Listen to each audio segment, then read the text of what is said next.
Glynis Rigsby is the BFA Program Director for the School of Drama at the New School College. She has built an impressive career teaching young adults the art and business of the theater and how they can find success. Her recipe? If you ask Glynis, she will tell you that if you want to create successful work in any field, if you want to craft a compelling vision, those come as the result of drafting processes that refine you and your ideas through time and practice, and yes, the experience of failure. For Glynis, in the chain of creation, ideas like failure and context matters, and trusting your physical instincts are key. As she reminds us, you can't have a vision for yourself without a coherency of thought that is often born out of the 99 failures that will bring about the one success. And for Glynis, she is the living proof of her own hypothesis. Hello, and welcome to another installment of At the Podium with me, Patrick Huey. At the Podium is a platform where we will learn from people who come from different walks of life, careers, and experiences, but all share one thing in common. They have stepped fully into the transformative power of saying yes to the unexpected turns of their lives, and they are now using the power of their voice, or podium, to make an impact on the world we live in today. At the Podium is the intersection of art, culture, and big thoughts wrapped up in good, old-fashioned conversation. Today, I'm thrilled and humbled to share the podium with Glynis Rigsby. Glynis Rigsby is an assistant professor and BFA program director for the School of Drama at the New School College of Performing Arts in New York City. Her scholarship is in the area of consent culture, and she has presented her work at Pace University, Fordham, and at the Association for Theater and Higher Education annual conference. Her artistic practice is in stage direction and includes work at Prototype and Here's Culture Mart, the Opera Project, and the Yale Center for British Art.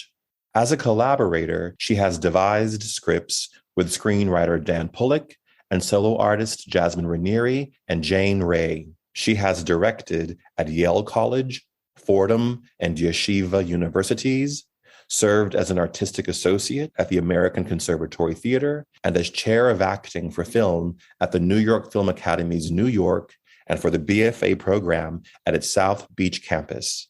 Glynis received her MFA in directing from the Yale School of Drama. Before we hear from Glynis, I want to invite you to share At the Podium with the people in your lives.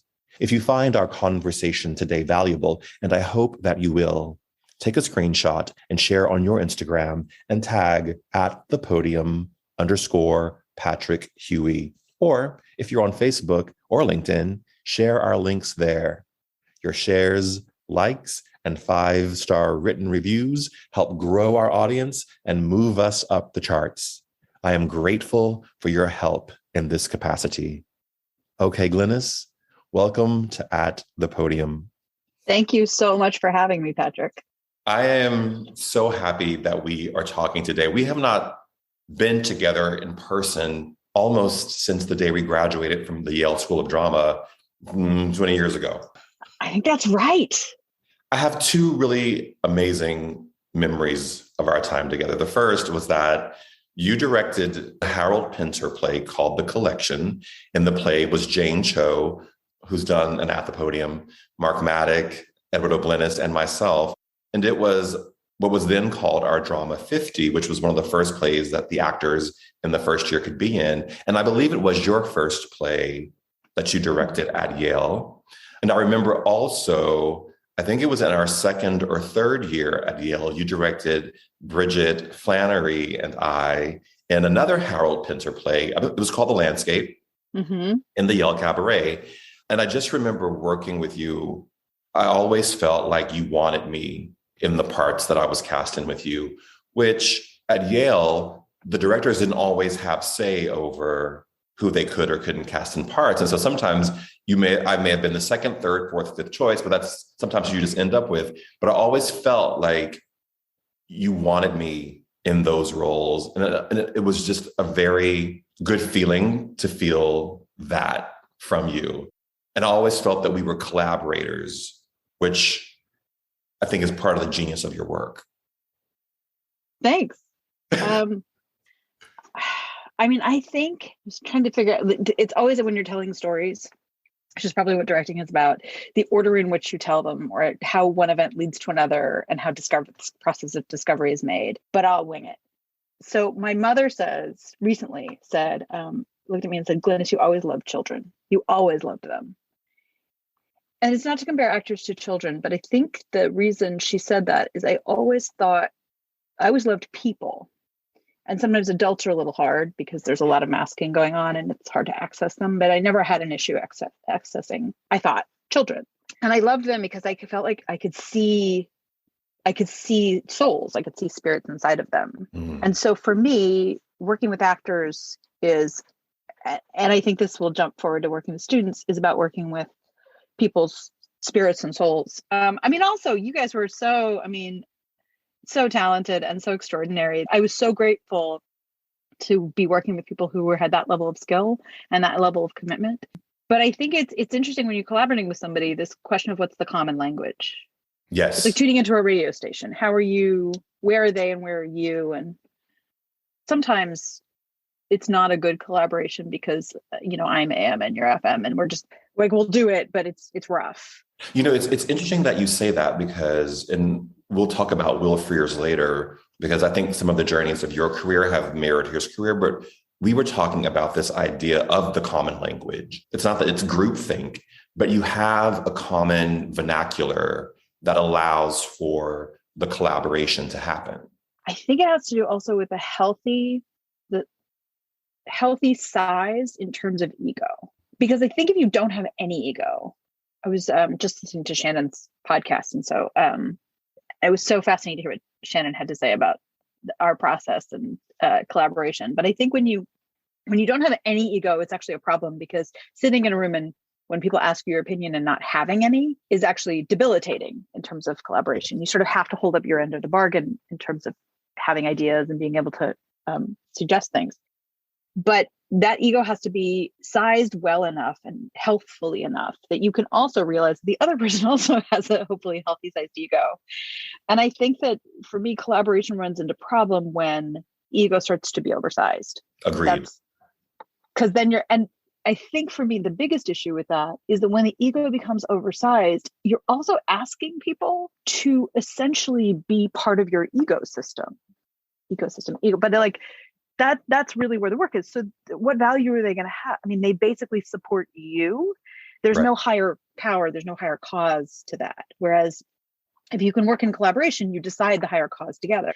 But if it's not going to work out in a way that works for both of you, collaboration becomes really hard. I think the ego is very interesting because there is a collaboration. And I think there has to be, I think the egos have to be in any business. I think the egos have to be in check and in line with one another. But at the end of the day, in the rehearsal hall, the director's vision for what the play is, who the characters are, must be set by the director in a play. I think television is very different, where you have directors coming and going and the actors really become the guardians of those characters. In the theater, I think the director has to have, in a sense, the final say. And the final say can be built through collaboration. Mm-hmm. But if the director isn't fulfilling that role, the power dynamics in the room are off. It's funny with our origin story as directors, because we come out of the 19th century, which is about 2,500 years later than almost everybody else involved in theater. And yet somehow we're supposed to be the primary lead. Yes. And I think that is that relationship comes because, and I like to talk about trends, and like sometimes trends will come and go, but sometimes like the iPhone, you get something and you will never give it up again. So we are never giving up smartphones. It's not happening. And I think when the director hit, having a human being whose sole responsibility was to make sure that what was going on stage made sense for the audience, that's what I think really vision is. It's a kind of coherency. And once theater figured out that that could happen, they were never going to let it go. Right. You can't unring that bell. Problem is that coherency got wrapped up in the package of literally a German duke, but very much like white European aristocracy. And so you get a lot of habits out of directors. I mean, in a lot of habits, it's not even that we're taught them, but we just see them in other directors. And this is just my generation of artists. I think it's so beautifully changing. But in my generation, there were a lot of habits that had to do with authoritarianism, that had to do with ego, that had to do with the particularly coming out of, I think, the 80s, the ascension of the I. Yes. That could be really problematic. And yes. there was, in my perception, a vast lack of humility. It's as if none of us knew the origin story. We had no idea that writers and actors had been doing this for thousands of years before we'd come to it, and that Right. we were the tiniest. We still needed to grow as directors. As a practice, we still needed to figure out who we are. And I think we're still doing it, actually. You know, it's interesting that you say that about the role of the authoritarian directors shifting, because I think as artists become more complete artists, and you see it a lot in Hollywood, where Issa Rae is the actor of her show, but she's also the producer. She's also the writer. She's making directorial decisions. She's making content decisions. I think as we start to expand what the view of creativity looks like and who can create, I think those types of sort of molds that we've all sort of agreed to collectively to play and to be a part of are slowly starting to fray at the edges. I was having a conversation with a former professor of mine, and he asked me, what do you think actors need to learn today? And my response was, actors need to learn to create content. Because if they simply wait for the agent to call, the agent's never going to call. And people want to buy known entities today. So I think the concept of the authoritarian director is starting to shift as how we create is shifting. It's a really fascinating schism, because what I would say is it is starting to shift among a certain population. And then I sometimes think, I'm just thinking politically and socially, there's a reinvestment in authoritarianism in another direction. And so, because with authoritarianism comes safety, you don't have to be responsible. So if the show's, we'll put it in directing, if the show's terrible, it's the director's fault. Right. And that's very comforting, I would imagine. Like, that's kind of a great, it's not my responsibility. If I'm terrible, then, so within collective creativity comes collective responsibility. Right. Where we're all responsible. And people don't like responsibility, at least not right now. We want to point fingers. And it's kind of it's kind of the power of the arts, how it can be a part of society and also be play counterpoint to what's happening in order to reflect back. And so if the creative process has become less authoritarian, more decentralized, more democratic, and our social institutions are moving more towards a sort of singular thought or a singular way of being, it's a very interesting tension that exists between the arts and the culture that it reflects. What's interesting is I don't know whether we're at that place. And it's hard with hindsight. You're looking back on a time maybe you weren't participating in, and it looks so clear from the outside, but I think it probably wasn't. Well, one of the things I realized at some point about classic works of art is that classic works of art were operating with a whole bunch of other works of art. It wasn't like they were only doing, it's like these three plays or the artwork of these three artists. You only know the work of those three artists because those are the only ones we still care about. But a lot of work was going on. And it's when you're in a time, all of that work is coming at you simultaneously. Sometimes I'll get on Insta and it's a joy. And sometimes it's just, I'm scrolling through a lot of detritus. Oh, I love that word. I love that word. But I think that's the hardest thing is to know what has value in your own time or what will be seen in your own time. Because we also know that there were a bunch of artists when you actually try to go back through, it's like, well, there weren't any, female composers. Yeah, there were actually a lot of them, like a lot of them. And they were pretty good, to be quite honest. Yeah. So that's all. I think that's the funny thing about this time is we want the clarity that we see in the past sometimes. And I think about it a lot when we think about like classical education, which I feel like we sort of came from.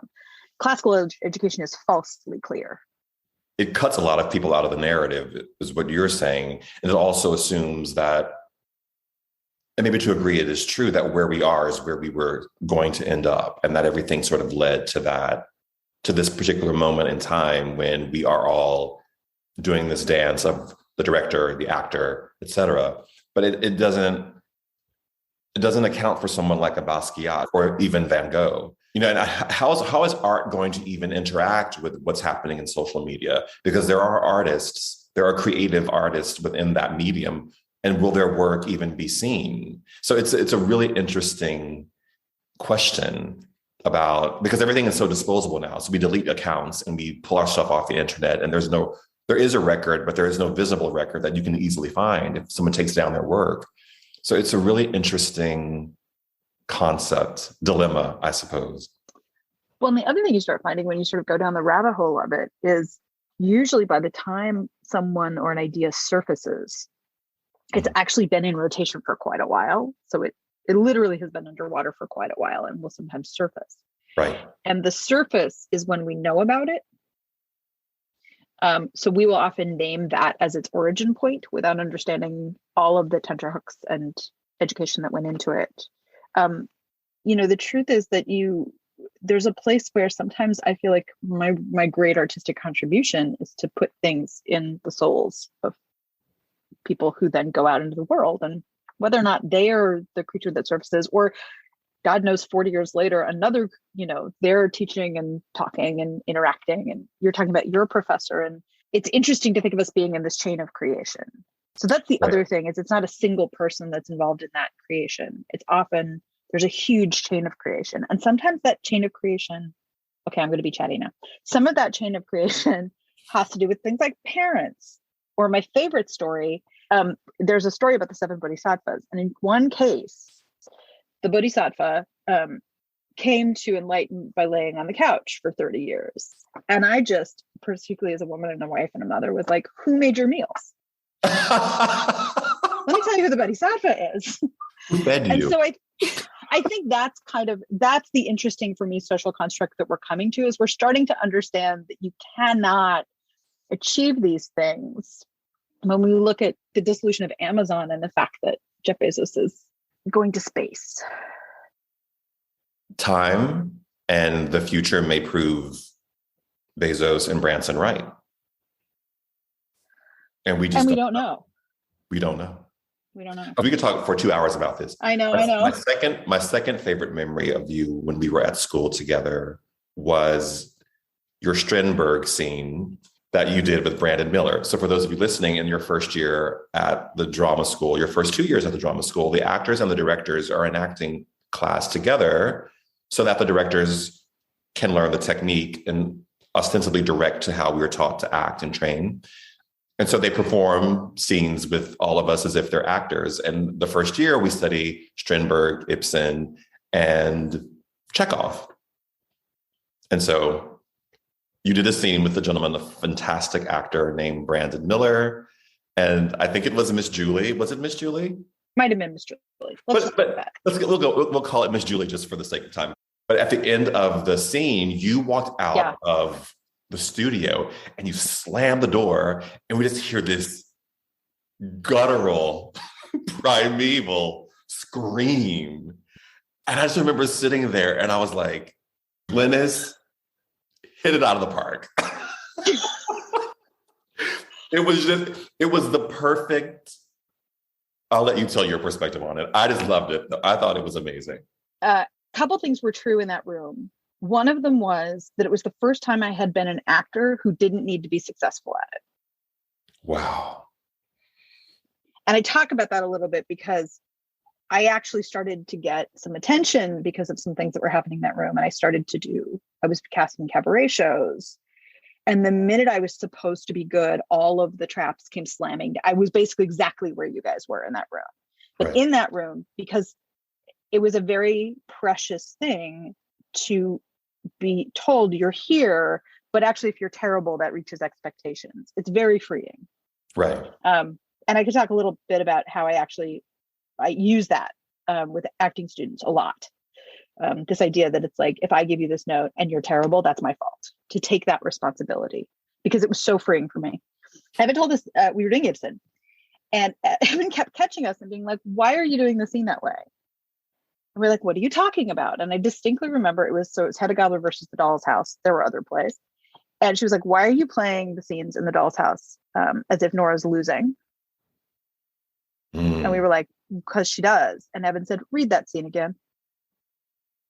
A lot of what I learned at Yale was how to read, and how to read without an idea of what was going on, but to look at what was actually going on. And it turns out that one of the things that Ibsen is kind of spectacular at is taking someone, the weak characters will always be winning scenes and the stronger characters will be losing them, because that is dramatic tension and conflict and actually interesting. One of the hardest things for the students I work with now, and for any of us to understand, is to understand how to walk into a scene and actually realize the character has no guarantee for the future. The character is just like us, walking in and being like, even a character who's like, this has got to work. Yes, but there's no guarantee that that's true. Right. So we're all in real time. I think that's what she really taught me, is we're all in real time. I'm just flashing to Shannon when Shannon was like, had already had a television directing career and was like, am I going to wait tables? And I was like, oh my God, we're all in real time all the time. We live in real time. And that's a very frightening, humbling place to be, is in real time. But if you can let go of the fear of it and you can just be in real time, then what happened on that day was that Strindberg is not necessarily a fan of my gender pretty consistently. The conversation in the scene was extraordinarily frustrating. I felt like my character was really trying to fight for what they needed and had basically been set up to lose, but we had lost after a lot of work. Strindberg makes actors, like female characters, go through a lot of work. And so I think what was happening at the time was I walked out of the room, slammed the door, and the slamming of the door, which one would think is enough, I was like, that is not enough. And it was all the frustration that the character had in the scene before. And because it wasn't a showpiece, it wasn't intentional, it was a direct line to everything that had happened in that room in that moment. It might not have happened at any other moment. I think that's where it came from. And I remember, I think distinctly, I was definitely screaming as the character. I mean, there might have been a little bit of the actor in there, but it was just, she was so angry. And there was really no other way to be in it. It was true. And I think that's why the response was there, that was there from the class watching, is because this is so esoteric, but oftentimes when we are existing within these very sort of historic plays, we struggle to make them relatable in the modern world because we just don't live.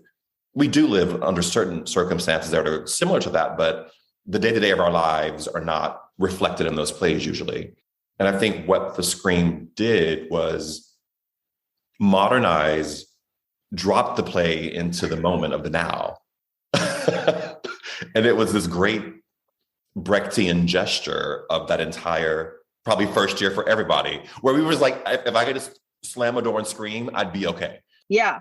And I think that's one of the greatest things about acting, is that if you can get it like in the pocket of it, you can actually live so much more fully, because the plays will allow you to do things and the characters will allow you to do things that you can't do. And so I think that's a little bit of the addiction sometimes to acting. It's just, there are all of the other things. I mean, I think any life choice, you're doing the sort of cost benefit analysis. And I think that what you're talking about a lot of the market in terms of acting, for some, the cost benefit analysis can be too high. Yeah. But at its best moment, yeah, you're just in it. So what led you to wanting to be a director? Oh, that's a great question. I mean, to be completely candid, I was in Southern California. I was not a thin child. And when I say that, I'm being, I was portly. And I knew people in our school who were doing commercial work. So I had a very clear idea about what it would take. But I still wanted to tell the stories, and I still wanted to feel it in my body and be in it. So I think the answer is, I tend to think in big picture. I think that's just the way I think. Mm-hmm. And I think that for me is the mind of a director. And so we meet at Yale. You have a great 3 years together at Yale, and then you go off to become a pretty successful director. I mean, you're building a career, a very strong career. And we recently had a conversation about your decision to not want to be a director who is every 3 months moving somewhere else to do a different play. And you talk about your decision to step away from that, and you describe it as a moment of grief. Can you talk about that, about what that grief was and how you finally decided that the grief wasn't enough to stop you from making the decision that you made? Yeah, I think it definitely connects to this idea that I've been doing it since I was 15 years old, that it was something I was taught to care deeply about. I took a gap year, which was unusual, where I tried to do something else. I tried to do children's literature and astronomy and other things. And I just ended right back into theater because there were always plays about those things. I could actually do all of those things in theater, and it was more fun. So I go back to college, I graduate from the University of California, Irvine. I'm a director there. I study acting, but also directing. And I direct plays, and I go to San Francisco, and I end up working at the American Conservatory Theater. And at some point I realized I basically needed a springboard. There was no way where I was. It was very lateral. And so and also my boyfriend was going to law school at the time. So I was like, I'm not finding a new apartment in this city. This is crazy. It's time. We're going. Always the boyfriend. Oh my God. I thank God, right? Because then I had to actually apply. And I applied to 6 schools and got into some of them. And Yale actually waitlisted me. And when they called and told me I got in a month later, I cried. So I went to Yale. And one of the things about Yale is it's sort of a machine for a certain kind of performance idea. You talked about it as being regional theater, but I think it also, it goes into film and television. But we're told this story about all of the ones who came before us who did it. I mean, the implication is did it right. And doing it right meant I was supposed to go off and have, I actually didn't even mean directing for film and television because that's a separate school. It was specifically directing for the stage. It was directing consistently and professionally enough for the stage that you were at a certain level, usually the level of your teachers. And that's how you knew you were good at it. Other people said you were. Right. And I would say I was doing okay. In New York, it wasn't bad, but it turned out that the one question, we had this conversation, but the one question they did not ask me when they gave me all of that education and pointed me in that direction was, do you like to freelance? Because I don't like to freelance at all. I like a certain kind of consistency to my day and a certain kind of consistency to the people I work with. Mm. And I actually think that the coming together and making a new family and then that family breaking up. And I know we can come together again, we can hire the same people. But I don't think that was particularly good for my soul, it turned out. And also, I just needed a job. I needed a job. But the embedded story inside of that is when I finally decided, when I made the decision, it was because my child was 2-ish. And I was teaching acting and freelance directing. And I basically needed to make more money. And I needed health insurance.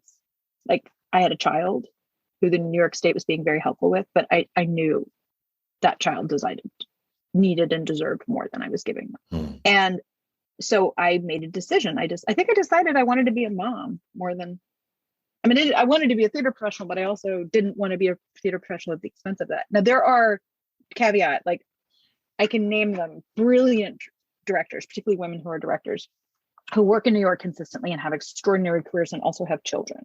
So it was very particular to me, that decision. I also wanted to see my kid.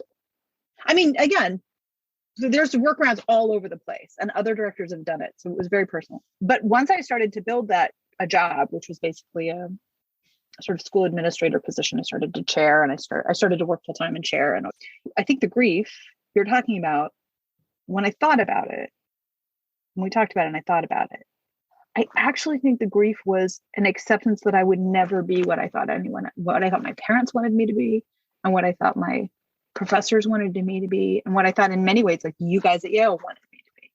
Oof. That I was going to need to be myself and I was going to need to let go of that approval. Oh, And that Glynis. hurt a lot. Glynis. Mm. Yeah. I mean, I think, wow. Because it's kind of embedded. I mean, we went through it together. Like it's embedded. And I always think our journeys are in some ways a little parallel. Yeah. You went through the same thing. It almost feels like you're saying no, like you were given this immense gift of that education and you're saying, no, I don't want it. And it takes a lot of years to realize that, I fundamentally don't agree with someone who says that the education is tied to a specific profession. It's not. And I think that is part of the challenge of it all is when you move away from that the myth making of the institution itself says that the success has to be in the particular lane that you have been ascribed to. And then when you step out of that, when you step into the broader fullness of your life and you have to start making decisions about my child is more important to me than sitting in a tech rehearsal, the validity of what we've learned and what we've done and the successes that we've had outside of that are not less important because we are not within the vocabulary that we talked about earlier of a play or a TV show or a movie. It does feel a little like you took a golden ticket. Yeah. And when you decide that you don't want to use it the way that the institution or the implication was that you would use it, there's a lot, I mean, it's just a tremendous amount of feeling around that. Yeah. But I also think that a life in the theater it's not a cult because we can leave it, but it's interesting the way in which it binds you. Yes. That your sense of self gets embedded in it, your sense of identity gets embedded in it. And so that's the other part of the grief, is to sort of mourn that self that didn't even exist, the projected self, and to just have to talk about being in the moment. You have to be in the moment with who you are, and it's tough if you set that up in your head as being different idea or different outcome. So you're teaching now, and Yep. you're teaching directing, and I had a conversation with Will Frears, who was in our class at Yale together. And he has started an organization called the Mercury Store, which really is almost like a theater collective that allows people to come in and, as he described it, for the director or the choreographer to create a rough draft of the play in 3D. Mm-hmm. And that it also allows the director to locate themselves within the project. And we've talked about how you also experienced that feeling that he experienced, that when you're directing, you're often brought into the process long after a lot of the decisions have been made, and you're sort of executing the Guthrie's sometimes idea of what King Lear or whatever is going to be, or we've already got this costume designer, this actor, go, and that no one ever turns to you in the process and says, well, what do you need to do this play? What do you as an artist need within this construct? And that led to him, that caused him a lot of concern as an artist, particularly as we develop, we have deeper needs sometimes than just to have our ego stroked. We want to have a meaning in the work that we're doing and find ourselves in that. And I was so surprised by that, because I was like, I've never thought about a director locating themselves in the work, which is absolutely short-sighted on my part and probably many people's parts. But I wonder how you are addressing that with the students that you're teaching today, that as directors, they still need to locate themselves within the work that they're doing. I mean, I definitely felt in the 80s that I had a little bit of an opposite experience to Will, where I felt like there was a push to locate yourself in the work in a way that was articulatable and concept-based and would basically get you lots of attention and grants. The New York Times would like, basically. That's the distinction I would make. What came out of that is I remember having conversations post-grad school, but for a long time, about how unbelievably lonely directing was. Because when you're supposed to be basically the German Duke in the situation, you have so much status that you can't turn to somebody and say, I'm in trouble. Or I think I blew that. And one of the key things about diving into Yale, I remember I was sitting with Andy Casano and we were looking at a set, and Andy was stage managing. And Andy did what would happen all the time at Yale, but never it was rarely won in the professional world, I find. He leaned over to me and said, Glynis, why is the bed so far downstage? And I looked at the stage. Okay, so we need to move the bed from And it was really one of my, I mean, you were talking about your memories. That was my absolute, I have to say I fell in love with Andy because I was a blabber at that moment because it was so simple and he was right. He was so right. And I think that's, in terms of locating yourself in the work, I would phrase it slightly differently, which is, where is the humanity of everybody in the room, but also the people who are running the room? And I don't just think that's directors. I think it happens to stage management too. Stage management tends to show up before we show up, leave after we leave. I've been in room after room after room after room where I don't know that anybody goes over to the stage manager and says, what do you need? What can I do for you? Right. And I think that kind of permeated our whole profession. The actors were supposed to just show up and do what they were told. The director was supposed to be brilliant and magnanimous and, run the room perfectly at all times. So what that sets up is a kind of perfectionist system where nobody is allowed to make mistakes and everybody has to be perfect at all times. And nobody gets to be human and nobody gets to have an identity or feelings or have a bad day. And I think that that goes to also work. Work is supposed to be perfect the first time it's released from the body. Like the first draft is always supposed to be perfect. And this is a myth that I find was in me, is in every young person I've ever run into. They're like, why isn't it good? And I'm like, why would you think that the first time you did anything, it would be good? That's crazy. So what we do and what we're pretty committed to is this idea of a drafting process. So for example, if you want to do a show as an undergrad, and you're like, give me all the resources. And we say, well, have you done a version of it yet? Have you labbed it at all yet? Have you done any draft whatsoever? So it's interesting when you talk about directorial vision, because what I found was, I don't know that where I would agree with Will, I don't know that there was an understanding that vision actually goes through a drafting process. And so where is the place where I can throw out the terrible idea I have that I need to get out of my body so all the good ideas can come in? I would say in teaching too, it's what I find is, and it's interesting making the distinction between a first draft and a last draft. So if you're showing me a final project, I have different expectations of that final project. But the idea was there should have been a place where you could blow it. Because for me, so I don't think it's just directors. I think that it has to do with creativity culture. I don't think we teach creativity very well. I think we teach creativity as like Athena from the leg of Zeus. Like it just blows into the world and look how brilliant that person is. But we always look at whatever somebody's done recently and we don't think about all the like not so great musicals that they wrote. We don't talk about process. We're so worried about protecting our image that we don't talk about error and where those errors can be expected to be made. So that's sort of how that goes into my teaching. I'm very, when a student brings, particularly in auditions, when a student brings me in a piece and I start giving them notes, I almost always say, the minute I gave you that note, I put my hand in your process and now I take responsibility for messing you up. So if you're terrible, it's great. And also I do a thing where I go, can you be terrible on purpose for me?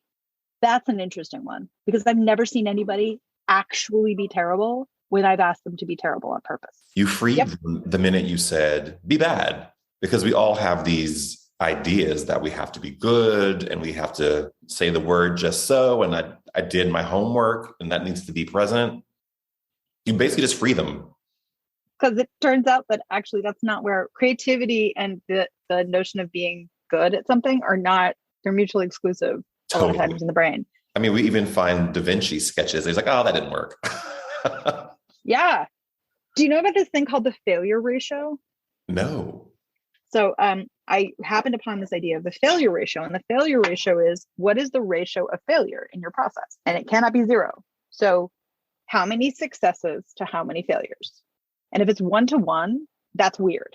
That you expect for every 2 times you try, you will get it 50% of the time is actually very weird and kind of inappropriate. It turns out that actually a really good failure ratio, particularly for writers, this has been going around writer circles for a long time in terms of submissions, is more like 99-to-1. And that's successful. Okay, let's break it down. 70-to-1, which is pretty good. But that means that you have to expect that failure is a part of your process. And if you don't expect that, you're probably not in a very healthy or generative process. And the minute I sort of put that on the table, it blew my mind. And it's an entrepreneurship theory. It has to do with startups and any process by which you're bringing something new into the world. So I would say that about Will's work. It's like, what we didn't have was realistic failure ratios. They talked about them, but not really, not in the sense of how many auditions do you expect to go to and not book. Most. Right. So 99 to 1. You work with directors, you've taught acting.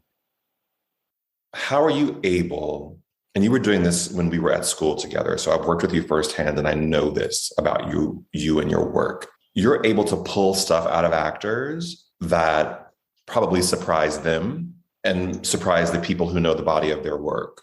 And I'm wondering, I don't know how you do that. And I don't know if you even know how you do that. But I think that ability to pull something out of someone that they may not even realize is there, I think is really a spectacular gift, particularly for a person who's an educator now. How do you do that?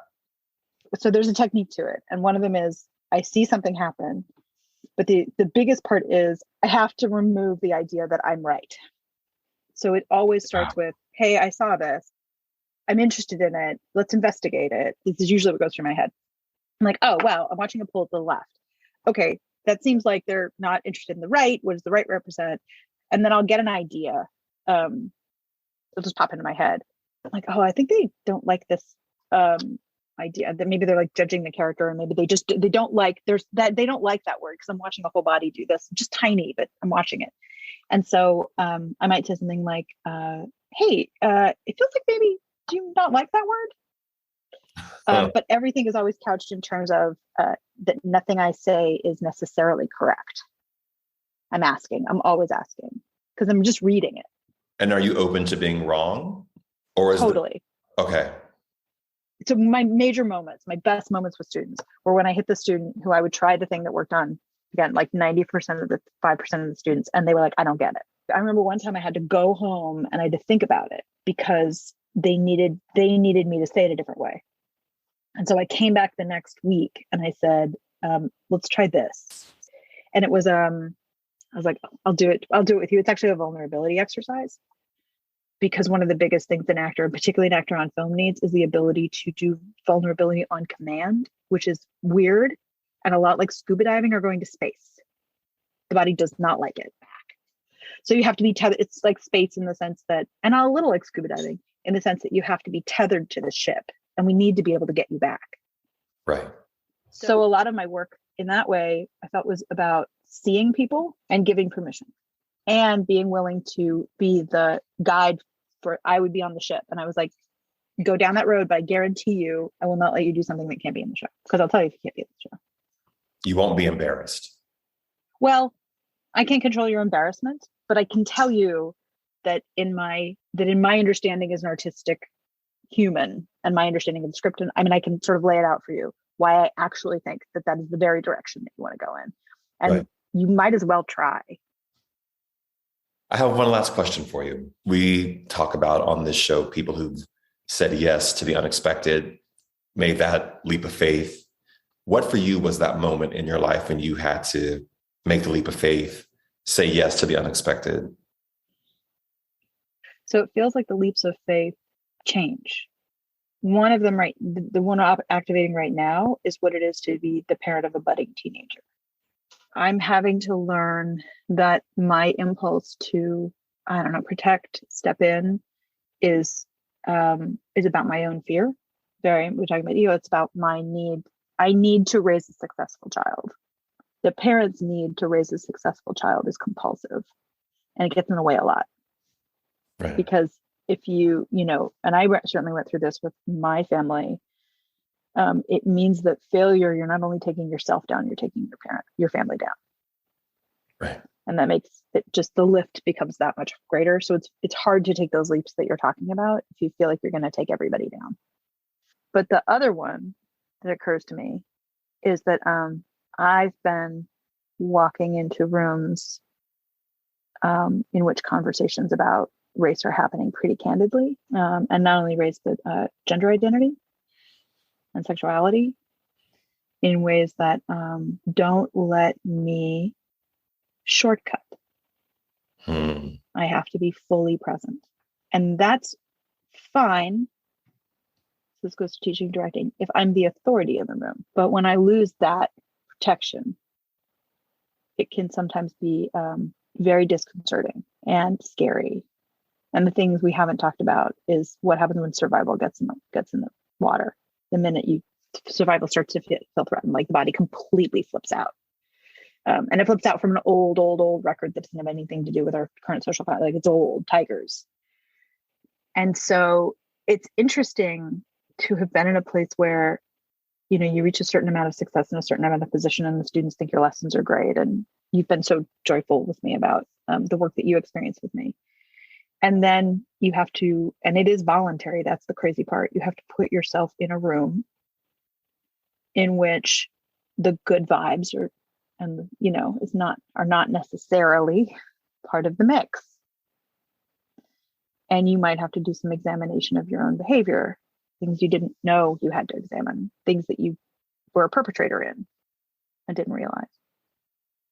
Walking into those spaces, like, I can feel my whole system go light up, is so deeply important and matters so much, and has been so valuable and worthwhile and shaken me up. But I feel like it's a change. Like, I can feel how much it is needed. And so those two things, parenting a teenager and dealing directly with the issue of race in America, have been spaces where I leapt. I said yes. And it's still super scary, but it's really, I think it's everything we're supposed to do and be. And I think we're going to continue to tread in those waters of what race and gender identity and socioeconomic class mean in America right now, because it's all on the table. And I think the people who have been traditionally left out of the equation in America have just said, take your foot off my neck. We are really upsetting and restitching the social fabric right now. And it's uncomfortable for everybody, as it should be, as we redraw and reimagine what it's going to look like as we move forward. So. Yeah. Glynis, thank you so much for your time today. I am so happy that you gave me an hour of your life on a Sunday in spring. But I'm so grateful to you for your wisdom and your voice. So thank you so much for that. Thank you for having me, Patrick. It's always a pleasure to be in your space, but I'm so glad I could be on this podcast. I think it's amazing. I'm so happy. What you're doing in the sessions that you've had, and I'm just so excited and grateful to be a part of it. Thank you. And to those of you who are watching or listening, remember, we all have a voice. Use yours wisely. Bye, everyone.